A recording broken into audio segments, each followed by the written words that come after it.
నమస్కారం అందరికీ. మన ఆవులు కానీ గేదెలు కానీ సరిగ్గా ఎదగయి నిలిచకపోతే కడుపులో ఏమన్నా పుండు అయినా కూడా ఇలా మనమైతే ట్రీట్మెంట్ చేస్తామన్నమాట. ఇప్పుడైతే ఈ ఆవుకైతే ట్రీట్మెంట్ చేసాం, మా మామగారు అనమాట. మామ చెప్పండి, ఏం చేసాం ఇప్పుడు మన ఆవుకి? దానికి వచ్చి గర్భం ఇన్ఫెక్షన్ ఉంటుంది, గర్భంలో పుండు ఉంటుంది. గర్భం అనేది గర్భాశయం కంట్రోల్ రాక చిన్నగా ఉంటాయి. అప్పుడు అది గర్భం 3 సార్లు 3 days కంటిన్యూ గర్భం క్లీన్ చేస్తే అప్పుడు నిలిచే అవకాశం ఉంటుంది, రైతు పాలు తాగే అవకాశం ఉంటుంది. అట్లాంటి గర్భం నిల్లేదని చెప్పి తొందరపడి అమ్ముకోవద్దండి. 3 days కంటిన్యూ గర్భం క్లీన్ చేసుకోండి. పాడుపశు అనేది రెడీ అవుతుంది, అవకాశం ఉంటుంది, పాలు పిండే అవకాశం ఉంటుంది. మళ్ళా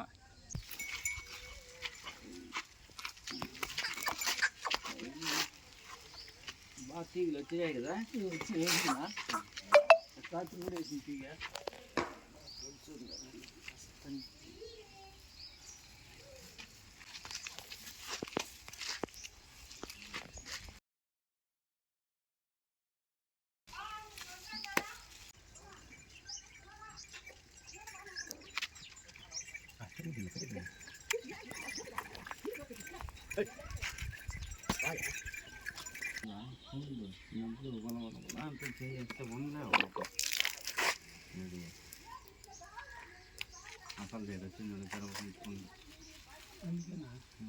భలే ఎదలా ఉంది. రాత్రి అయింది కూడా మేలే, ఆడికి తోసి పారడానికి దాని చేతితో కూడా 2 చేపలు ఉండాల టక్కని తోసుకొని వస్తానే ఉంది. కడకంటే నిలదిది సేమ్ పట్టుకుంది లోపల. ఇంకా తొందరపడి అమ్ముకుంటే రైతు చెడిపోతాడు.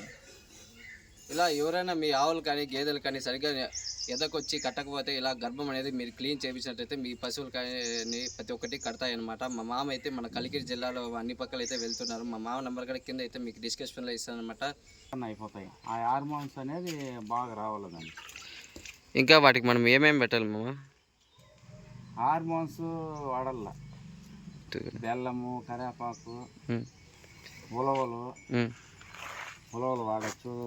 కరివేపాకు బెల్లం దంచి గుంట చేసి పెట్టాల. హార్మోన్స్ ఇంజక్షన్ వాడుకోవాలి, ఫాస్ఫరస్ వాడుకోవాలా.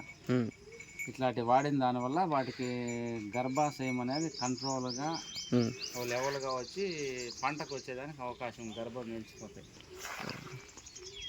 మన ఛానల్ చూస్తున్నట్టే మన ఛానల్కి లైక్ అండ్ షేర్ సబ్స్క్రైబ్ చేయండి. జై శ్రీరామ్.